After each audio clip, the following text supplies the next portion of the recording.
Hi guys, I'm Sonia and you're watching me live from the CNBC TV18 newsroom here in Mumbai. Well, it's a very weak day for the markets. The Sensex is down more than 400 points today. The Nifty has slipped more than 100 odd points, and the reason for that is the kind of global volatility that we are seeing. Now, it's a day after Donald Trump has become US president, and the fear is that there will be further strengthening of the dollar.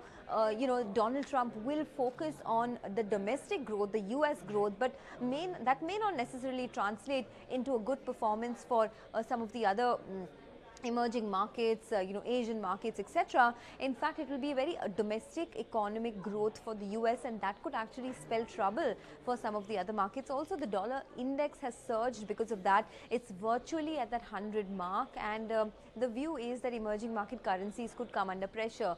Now, all of that has caused volatility in Asia and in our own markets. So today, you not only have the global volatility, but even in the domestic market, you have the economy is still reeling under that demonetization scheme. Because of the demonetization or the making the 500,000 rupee notes null and void, there will be a sudden stoppage of demand as far as consumer discretionary is concerned, as far as the wholesale channel is concerned. It could sort of slow down, and that's why you're seeing housing companies, cement companies, auto companies, consumer companies all under pressure today. So your DLFs of the world, Ultratech Cement, Hero MotoCorp, all under pressure, down about 3-4%.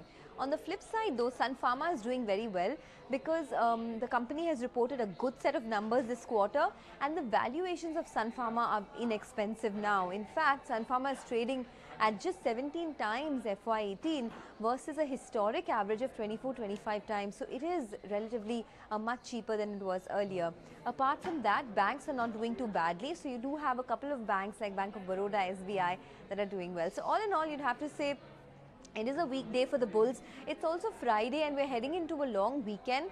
So people do not want to really keep their positions open. You never know what could happen, in the US markets overnight, and you don't want to be burning your fingers. So that's why a lot of people have taken off their positions at this point in time. But brace yourselves for another volatile second half of trade.